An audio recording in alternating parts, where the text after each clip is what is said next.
Welcome to the SparcStart TA Leader Series, where we get the opportunity to talk to people who have been leaders in the industry and bring a fresh perspective and experience to the issues that we're all facing. And today I'm thrilled to have my longtime friend Aaron join us. Aaron and I haven't talked in a while, so we've been catching up. But Aaron, let me ask you to go ahead and introduce yourself to the audience.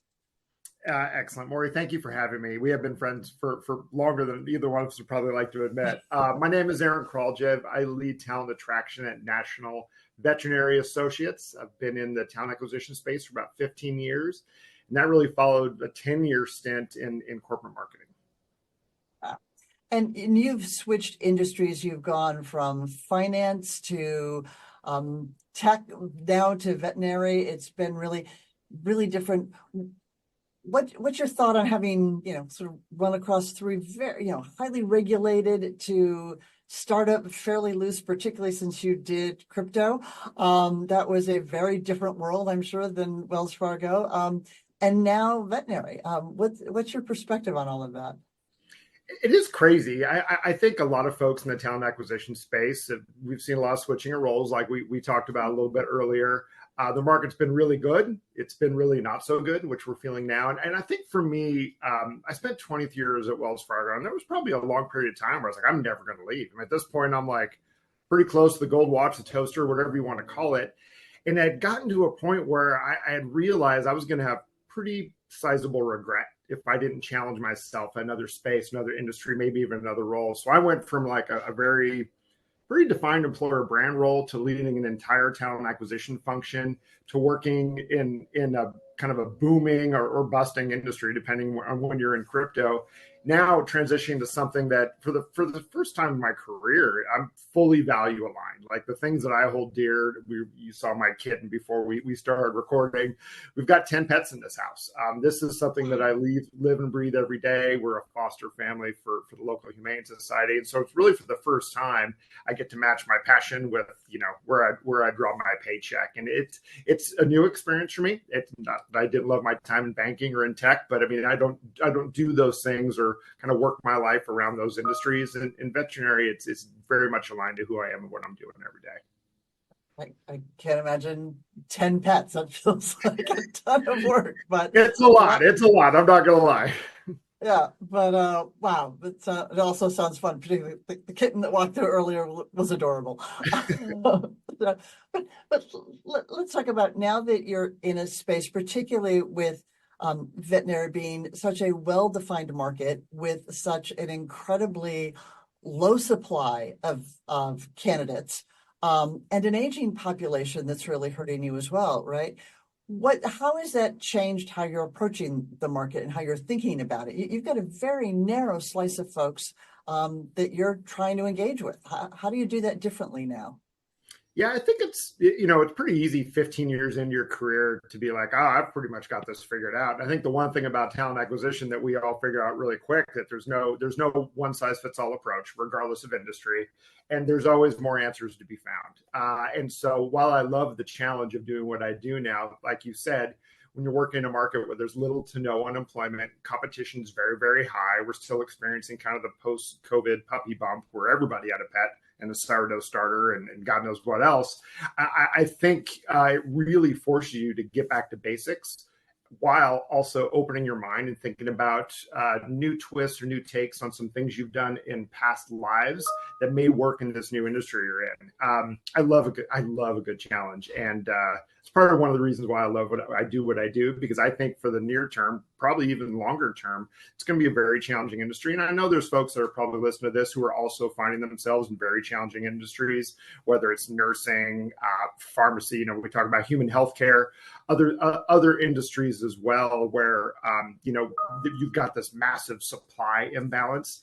I think it's a really good opportunity to start thinking about things like, how are you going to set yourself apart from your competition? How is your value proposition organizationally? Is it accurate? Is it compelling? Do people care? Does it make people want to work there? And is it accurate? Like on day one, are they going to get in and be surprised and be like, whoa, this thing you sold me? Like, I read this job description 10 times and I'm not seeing any of this. It really forces you to double down. And I know in a lot of ways this is not talent acquisitions problems, but it really forces you to double down on how to not only attract talent, but to retain the talent you work so hard to gain. And how are you getting people's attention? I got to believe that the folks you're trying to go after pretty much got their heads down and are focused. How are you getting them to pick their heads up and even talk to you? Yeah, you've really got to have something to set yourself apart, right? And people use the word hook, and the hook to me feels deceiving. It feels like a sleazy sales trick, and that's not what I'm trying to say. But it does get back to what I was saying about value proposition. Your organization has to do something that's going to set you apart from your competitors. It's either your values or what the work-life balance is like. There's a lot of things in the vet med space that are challenging.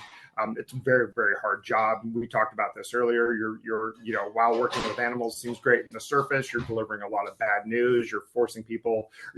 People need to make very tough decisions for the care of their pet based on their economic situation. It's just hard, and offering that kind of support to your staff is vital in this space. But I think zooming out to just anybody, any industry at all, we need to do a better job taking care of our folks. I think there was so much talk about candidate experience and belonging, during COVID. And once the supply dynamic shifted, you don't hear that conversation as much anymore. And I feel like, the return to office, all these different things that have been going on, in industries, just organization wide. And I feel like we've gotten to the point where we've gotten too out of touch with how our candidates feel, and too out of touch because maybe people are hunkering down and waiting for this economy to blow over, and then we really won't see the kind of attrition that we had seen the last 3 years.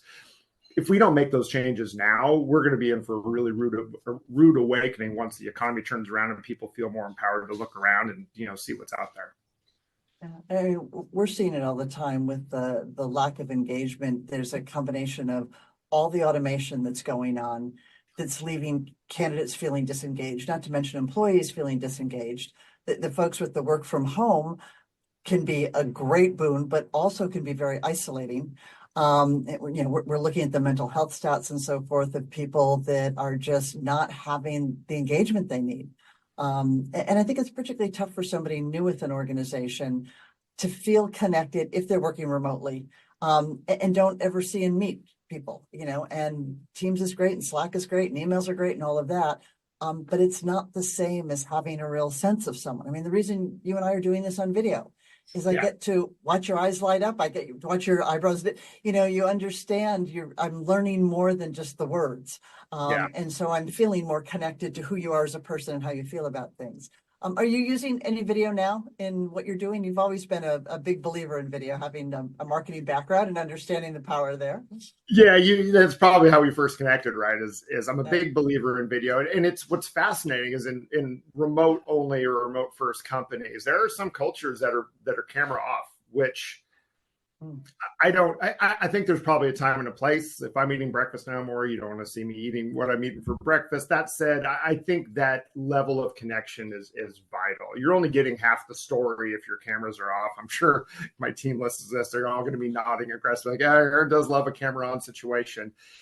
That said, it's not enough. I think organizations that are remote first, that they need to create opportunities for in-person contact, whether it's 2-3 times a year meetings, whatever that may be. They need to create environments where you can kind of create that connective tissue between you and your teams. There's only so much you can do. As great as video is, there's only so much you can do with that. That said, in the absence of that, because I know budgets are tight and travel entertainment expenses tight, cameras on, really telling not only just your day-to-day interactions with your team, with your peers, with the folks that you influence and also support, but also like how you're telling your story, how you're talking about your brand. I think obviously, as you know better than anybody in this industry, you need that second layer of communication, whether it be your face, your eyes, the story you're telling. It has so much more power if you're doing it via video.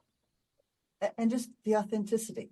Yeah. There's something about having somebody just talk to you. I mean, you and I have talked about this before, that, our skin crawls when we see people reading a script.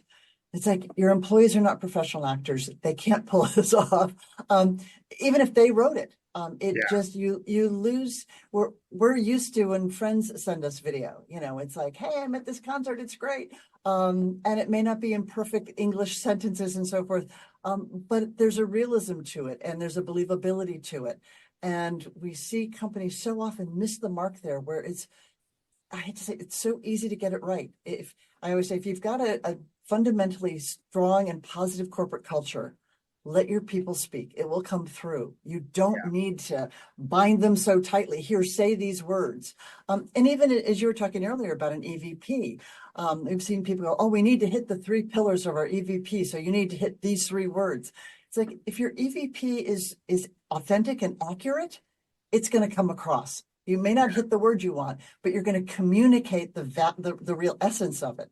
But it's frustrating to watch people lose that opportunity and miss the opportunity to do it well. So let me just, as you look forward, you've got an organization that you're really building a really, hopefully will be a high performance talent acquisition operation and process. And just, what's the next big milestone for you? What are the things that you're trying to take the organization where you will kind of go, all right, now we've got, we're at the stage that I want us to be at least for now? I think it's a really interesting question. It's always easy to come in with a plan. I'm 5 months into my role, and you come in with a plan, and then 5 months in, you look at your initial assessment, and you're like, oh my, I had no idea what I was thinking. My first take, while they always say trust your guts, a lot of times your first take probably is the most accurate. I think one of the things that is consistent in my career is I'm obsessed with team chemistry and the team that I get to work with. One of the great things about where I work and where I get to spend, my days is I work with amazing people. And if you start with that foundation, it's so much easier to do the work that you need to do. Change is hard. And, anytime you're in an industry that's talent constrained, there's going to be change. That said, if you're working with amazing folks who are brand aligned and or value aligned and they care, they really care at the end of the day, it just makes everything so much easier. So there's going to be a ton of evolution. And it's not, not even just speaking for myself. I think all of us are going to go through a pretty big evolution in the next 12 to 18 months here. I think we will see some thawing of the market. If you're listening to this and you're between jobs, I hear you, I feel for you, I've been there. I think as we see this evolution, we're going to have a whole different set of challenges. While today we're talking about like kind of this inverted supply and demand thing, I think when the market thaws a bit, we're going to be talking about other things like how to handle applicant volume and how to best care for candidates and make sure we don't have dropout during the process. And then how do we retain our own employees because we don't want to go back and fill this job down the road. So these are the things we aren't talking about today because it's been flipped on its head. I mean, in vet med, it's very, very challenging. I think there's other areas. I'm posting a couple jobs next week. I am bracing for impact because I know I'm going to have just dozens and dozens and dozens of folks who are really, really overqualified. I think we're going to be seeing that across many industries going forward. Yeah, I think we're all looking forward to it evening out a little bit. It's been a really tough market, and we're all seeing friends and colleagues that we know are really talented, who are struggling right now. So kind of help whenever we can, but there are only so many openings out there. So it's a tough market. So anyway, I want to be respectful of your time. I know you've got a ton of work to do, and I appreciate the time you've taken. This is it's always interesting to touch base with you. We may check in again in a while and see how things are going, if that's okay. That'd be awesome. And we'll go from there. Great. Thanks very much, Aaron. We'll talk soon. Sounds good. Good catching up. Thank you. Bye.